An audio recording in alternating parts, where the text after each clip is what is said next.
O que você vai ouvir agora pode mudar sua vida financeira e espiritual para sempre. Existe um princípio bíblico tão antigo, mas tão esquecido pela igreja moderna, que quando você o ativa, é como se uma força invisível começasse a trabalhar a seu favor, gerando riqueza de forma sobrenatural. Você já se perguntou por que algumas pessoas prosperam enquanto outras, mesmo orando, continuam na escassez? Hoje vou revelar o segredo que os homens de Deus usaram para atrair abundância mesmo em tempos impossíveis. Se você quer romper com a mediocridade financeira, inscreva-se agora, deixe seu like e comente aqui sua cidade. Vamos orar juntos por sua transformação total. Que a graça e a paz do Senhor Jesus estejam com você. Eu sou o seu nome e este é mais um devocional do canal Clamor Diário, onde a palavra de Deus ilumina caminhos, transforma destinos e libera bênçãos que estavam guardadas. Hoje eu preciso falar com você sobre algo que Deus tem me revelado de forma profunda nos últimos dias. É um princípio espiritual tão poderoso que, quando você o compreende e aplica, sua vida financeira nunca mais será a mesma. E eu sei que você pode estar pensando, mais uma mensagem sobre dinheiro. Mas não é isso. Isso é sobre um princípio espiritual que gera riqueza como consequência natural da obediência. É sobre alinhar sua vida com as leis do reino de Deus. Vamos começar com uma passagem que poucos pregam, mas que carrega um poder transformador. Está em 2 Coríntios 9, versículo 6, e isto afirmo: aquele que semeia pouco, pouco também ceifará, e o que semeia com fartura com abundância também ceifará. Essa é a lei da semeadura. E não é uma sugestão, é um princípio espiritual estabelecido por Deus desde a criação. Tão real quanto a lei da gravidade. Mas aqui está o segredo que a maioria não entende. Não se trata apenas de dar dinheiro na igreja. Trata-se de um estilo de vida de generosidade, fé e desprendimento que ativa a bênção sobrenatural. Gálatas 6:7 confirma: não vos enganeis, de Deus não se zomba, pois aquilo que o homem semear, isso também ceifará.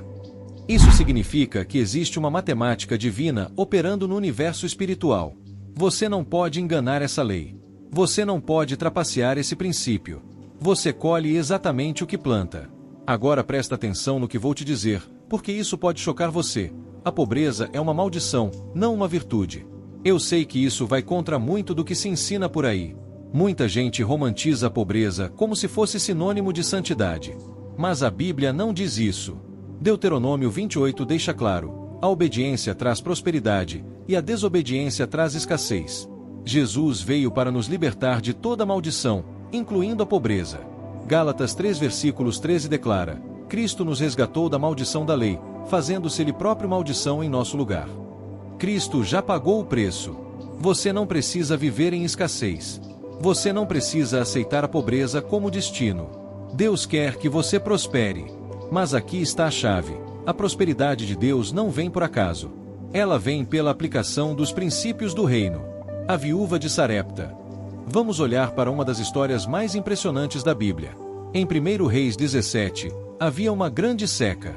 Fome generalizada. A viúva de Sarepta estava preparando a última refeição para ela e seu filho.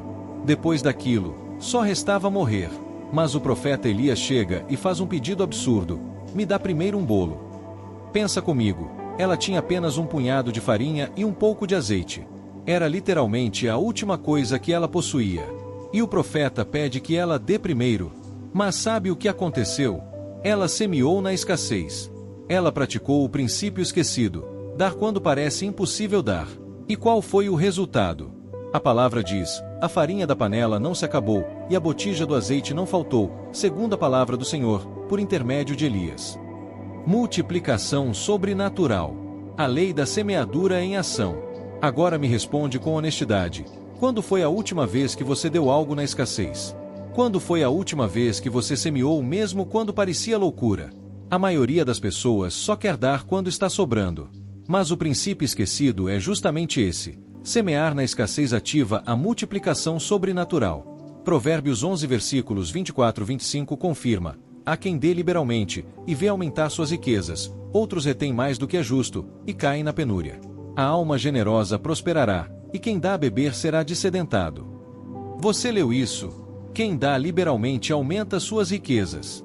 Isso contradiz toda a lógica humana, mas é um princípio espiritual.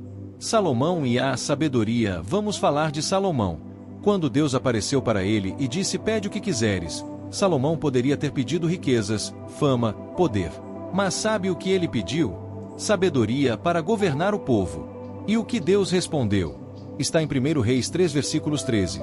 Também te dou o que não pediste, riquezas e glória, de modo que, entre os reis, nenhum haverá que se compare a ti, por todos os teus dias. Salomão buscou primeiro o reino e sua justiça, e tudo mais lhe foi acrescentado. Mateus 6 versículos 33 em ação. Ele se tornou o homem mais rico do mundo conhecido na época. Não por ganância, mas porque aplicou o princípio correto, buscar primeiro as coisas de Deus. Aqui está o princípio esquecido resumido em uma frase. Quando você prioriza Deus, Deus prioriza você. Quando você, item devolve o dízimo com fé, item prática ofertas voluntárias, item ajuda os necessitados, item semeia em solo bom, ministérios que pregam a verdade, item é generoso mesmo na escassez, você ativa uma lei espiritual que trabalha a seu favor 24 horas por dia, 7 dias por semana. Lucas 6 versículos 38 promete: dai, e dar-se-vos-á, boa medida, recalcada, sacudida, transbordante, generosamente vos darão, porque com a medida com que tiverdes medido vos medirão também. Você percebeu a promessa? Boa medida, recalcada, sacudida, transbordante. Deus não devolve no mesmo tamanho, Ele multiplica. Abraão e a oferta. Abraão é chamado de pai da fé. E uma das razões é porque ele entendia o princípio da semeadura melhor que ninguém.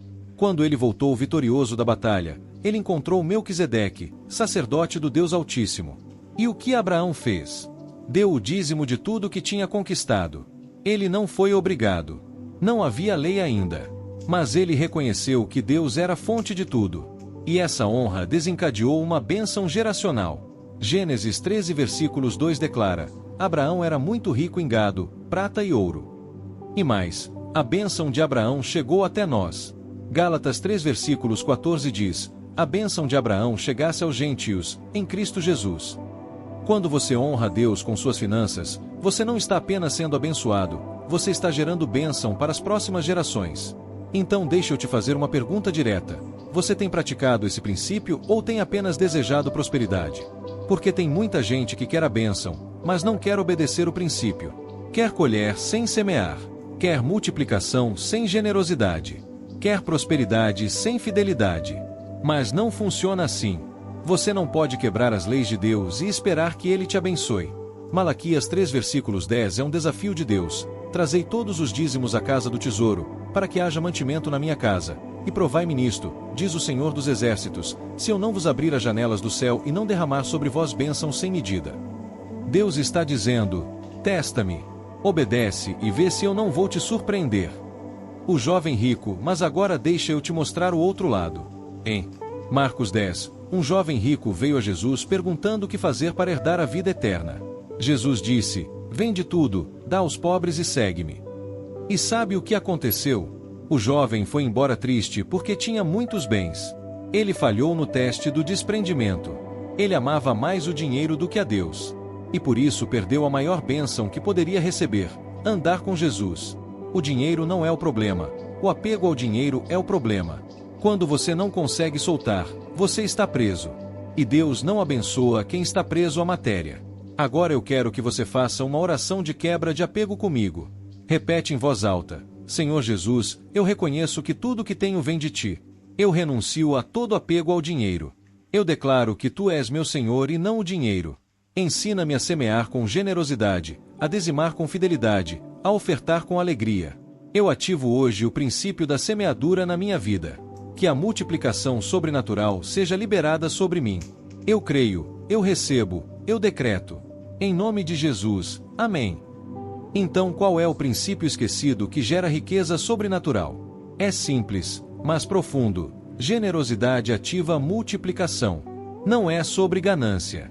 Não é sobre acumular. É sobre fluir. É sobre ser um canal de bênção, não um depósito estagnado. Quando você para de reter e começa a liberar, Deus começa a derramar sobre você de uma forma que você nunca experimentou.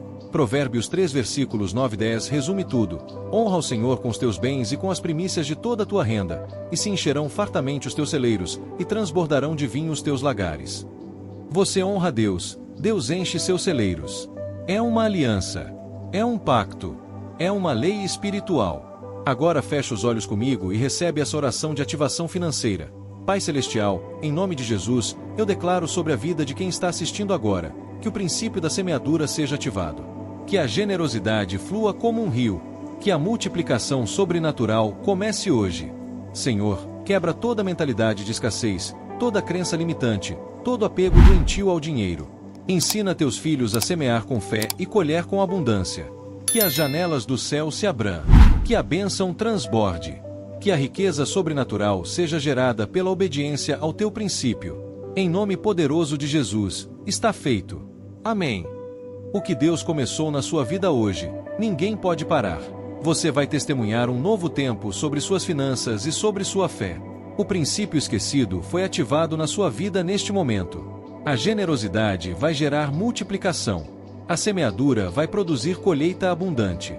Porque quando você obedece às leis do reino, o reino trabalha a seu favor. No próximo devocional, vou revelar uma oração poderosa que Deus me mostrou para desbloquear áreas completamente travadas da sua vida. Você não pode perder. Comente aqui sua cidade para que possamos orar por você nos próximos vídeos. Que o Senhor te prospere abundantemente. Amém.